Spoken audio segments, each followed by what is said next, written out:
Welcome to Rooted and Rising Healing. I'm your host, Hali Roderick, and this space is for women rebuilding after betrayal.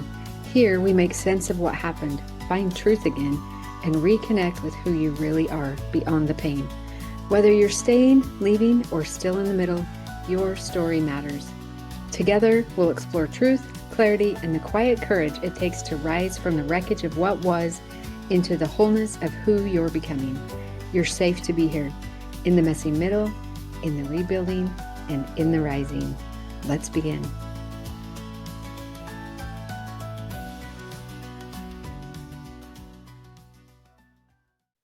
Welcome to Rooted and Rising After Betrayal, a podcast and a space for women who have walked through intimate betrayal and are ready to heal from the inside out.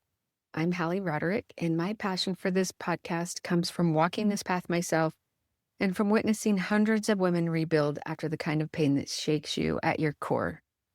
So I'm so happy that you found me and so happy that you're here. This is not a place for drama or story dumping or reliving the old wound, but it is a place for safety, truth, and for healing. And my mission is simple: to help you move from surviving betrayal to a place of clarity and empowerment by finding your voice, establishing and holding healthy boundaries, rebuilding that trust within yourself, and learning to focus on what you can control. You're not here to stay in the story of what broke you, but we're here to honor that, to witness that, and we're here to help you root into your truths and to rise.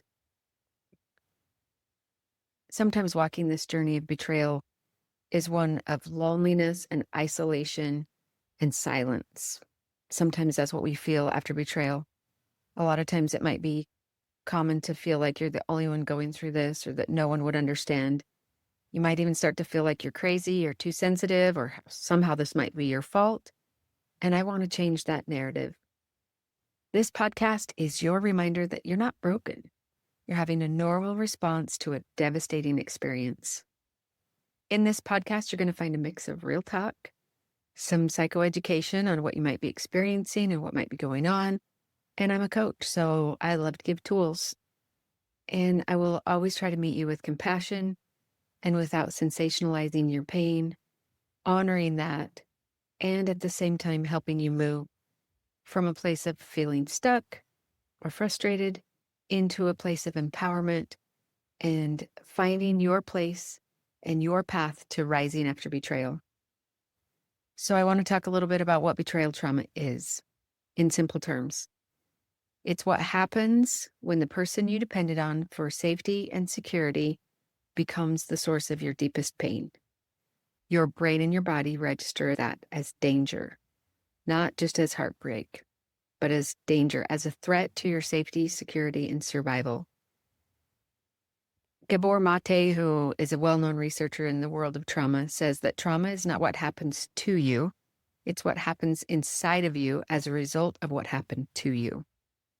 I love that quote because it reminds me of the internal fragmentation that happens when you've experienced betrayal. It's the disconnection, the dysregulation that can live on long in your body after the event, especially in experiences like infidelity and betrayal, where the wound is both emotional and existential. It's not just that moment of being hurt. It's what happens in your nervous system as your body learns to try to protect itself. Sometimes your heart closes down to survive, and it's your body and your nervous system's way of saying, this is not safe, something's not safe. So I want to talk about some of the things you might be experiencing in betrayal so that you'll know that there's nothing wrong with you, but it's your body's normal reaction to this type of deep emotional wounding. You might feel an emotional roller coaster of emotions. You might feel grief and anger, confusion. There might be a tendency to deny or want to deny that what has happened is actually real or true. There might be some shame. There might be thoughts and feelings of what was wrong with me. How could I have not known? What did I do wrong? What does this say about me? There's likely going to be physical exhaustion. So even though this is an emotional problem, it shows up in physical, not just physical exhaustion, but oftentimes physical pain. You might have sleep problems. You might have tightness in your chest or stomach knots. And cognitively, you might be overthinking. You might have intrusive thoughts. You might have brain fog. And speaking of the brain, there's a couple of parts that I want to highlight that you might be experiencing. Two parts in particular. One's the amygdala in your brain. And this is the part of our brain that is scanning our environment for safety.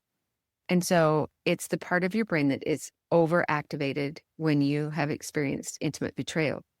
And it is now scanning your environment, looking for safety. Am I safe? Am I safe? Am I safe? Am I safe? And this might result in hypervigilance. This might show up for you in that desire to check his phone or check his location or dig through the emails.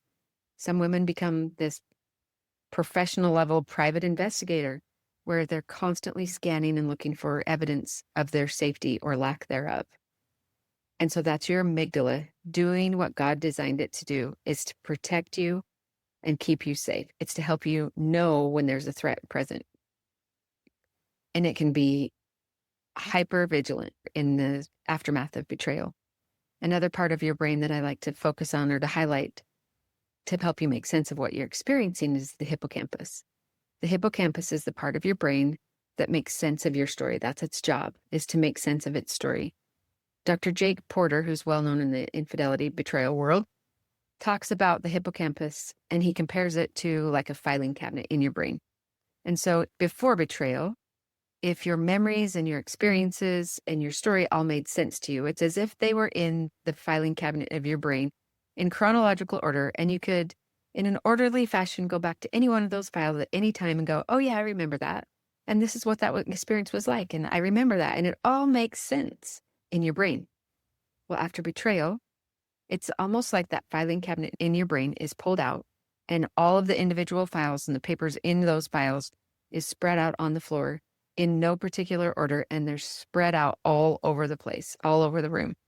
And now your brain is standing in the middle of this, looking at it, and none of it makes sense. And your brain is trying to pick up one piece of paper at a time and put it back in the filing cabinet. And it's hitting these blocks, and it's going, oh, wait, this was that family vacation, and I remember it to be this, but now I know that that acting out was happening at the same time. So that doesn't make sense. And I thought that vacation meant this to me, but how could that mean this if that was going on?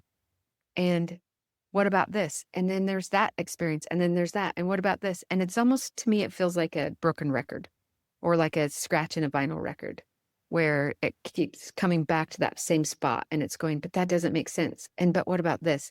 And what about that? And what about this? And so if you're experiencing that, or that constant review of needing to go back and replay the story or ask the same questions for the 10th time or the 100th time, that is your hippocampus's job, doing what it was designed to do. And Dr. Porter refers to that as a biological necessity of the brain. That's pretty important, that your brain be able to make sense of your story, because if you know what happened, then you can anticipate what's coming next. And if you don't know how to make sense of your past, then how do you prepare for what's coming in the future? And so I wanted to just highlight those two in case you're experiencing those, to let you know that it doesn't mean that your brain is broken. It means that your brain is doing what it's designed to do to keep you safe, and that that is a very normal response to betrayal. So you can see that this betrayal does not just impact you emotionally, but it impacts your body, your mind, and your spirit, and its ability to feel safe. So we need to approach it in the same way. We have to have a holistic mind, body, spirit healing approach. And we can't ignore any one of those. And we're going to talk more about all of that over the next episodes of this podcast. So I hope you'll continue to tune in. But I want you to know that any of those things that you're experiencing are normal, and it doesn't mean there's anything wrong with you. Dr. Daniel Amen is a well-known medical provider in the cognitive health world, and he does what he calls SPECT scans. And he has a SPECT scan of someone who is experiencing betrayal trauma and sitting next to a healthy brain.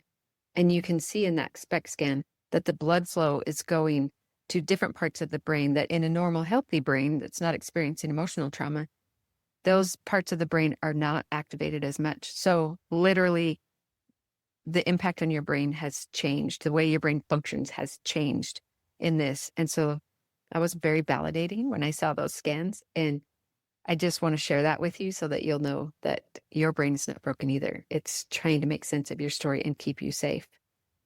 So why am I calling my podcast Rooted and Rising?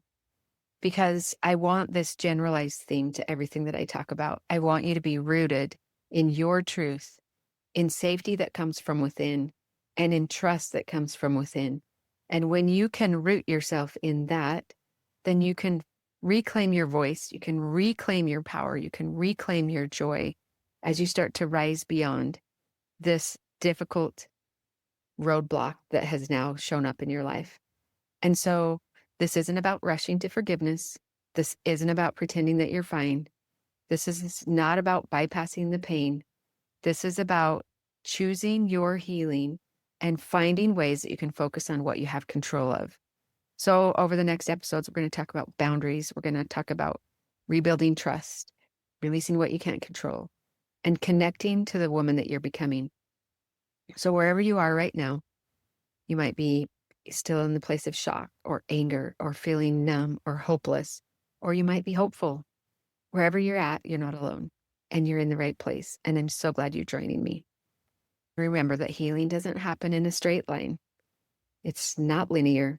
There's a lot of ups and downs and roller coasters. And so I want you to know that every time you choose to come back to yourself, that you are rising again, one step at a time.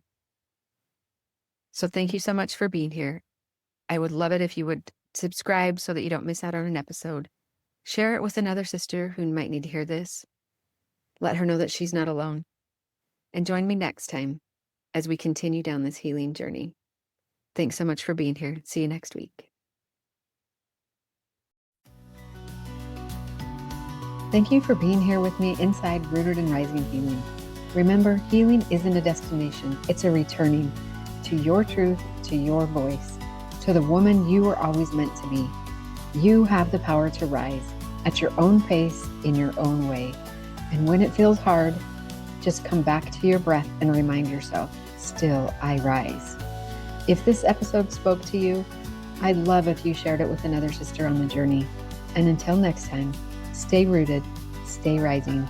You've got this.